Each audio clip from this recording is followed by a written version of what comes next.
I'm Sasha, and my company, Small Print Productions, has been described as a one-woman media production powerhouse. Over the past 7 years, I have worked diligently on a huge range of projects across multiple different industries, including games, audio dramas, film, and web series. From my award-winning sound design and meticulous video editing, to my effective social media strategizing and efficient production skills, I've worked for big IPs and small independents alike in almost every role of media production.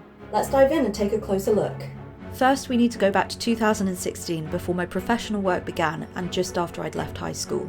I'd always been into story writing, and I started a Sims Instagram account where I would put stories in every single post. It gained a relatively large following pretty quickly, and it became a very engaged community. I created in any way I could and ended up connecting with some of my biggest idols on social media. Some of those networking connections I still use today. In 2017, I started college and started to have access to all sorts of different equipment. I continued to create, and eventually I wanted to bring it outside of just my college work. My final assessment received a special mention from the examiners for editing, and won at the college's award evening for best editing. 2018 was a crazy year for me. It was my final year of college, I started university, and I started working freelance on various projects including comic dubs, YouTube videos, and audio dramas, including the Radioverse podcast and The Call of the Flame. Moving into 2019, I continued my work on the Radioverse and the Call of the Flame podcast, while simultaneously studying at university. I picked up further skills in all areas of media production, as well as opening my work further to gaming edits and more YouTube content. I also made a corporate video for my dad's business as a driving instructor, received a first in my editing module, and this is also the time period where I worked on a horror audio drama for Audible. After the pilot episode was finished, however, they decided that it would work better as a TV show, but that's not what our director wanted, and he backed away from the deal. 2020 was a very tough year to all of us thanks to COVID, and I was locked down for the majority of the year with my grandmother. In the meantime, I got a first in my visual effects and sound design modules at university.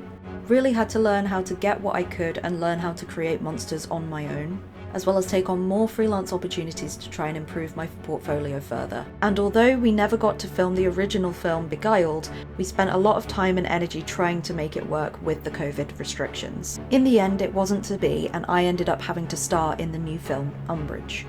I had to completely rewrite, reschedule, replan, and reshoot everything that I had done that year into a new short film that I could do remotely.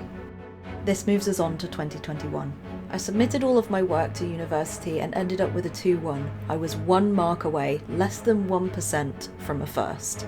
Straight out of uni, I worked on a set with 35 children as script and continuity supervisor, and following into 2022, I continued to get more work, including on a short film about sexual harassment, Bloom. Although I was getting plenty of work, it wasn't paying very well, so I ended up having to get a job at Reality Plus as junior producer on Doctor Who Worlds Apart. This is also the year that I won my award for sound design on The Call of the Flame. Thank you, Sasha, so much. She's not here, she's in Jolly Old. And yeah, I could not have done the show without you.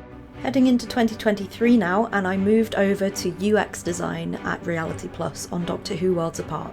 I absolutely loved my 4 months in UX design, and I'm still credited as a UX designer in the final credits of the game. This is because although the game has changed a lot in its design, the input that I had was very impactful. At the time, the company was also on a hiring freeze, so they asked me to move over to the marketing department to become a content creator. I was in live streams and created long-form update content. Eventually, I also became the social media manager and had to make both image and video content. Unfortunately, as cuts were made to the business, I was let go and ended up starting my work at Unmasked Truths. This moves us along to 2024. I was the social media manager for Unmasked Truths and eventually became the marketing generalist as well. I conducted research into the target audience and the market, as well as creating content for the socials. I also made brand bibles and pitch decks for them. This was a very intense and struggling role because I had to create content for a very niche audience with not much content to go off. We also ended up having a team trip to Vienna to record the soundtrack, and I worked on the artist's portfolio website as well. We're now back in 2025, where I started searching for more work to do. I found Ibi Aslam on LinkedIn, and he had a job available for a presenter.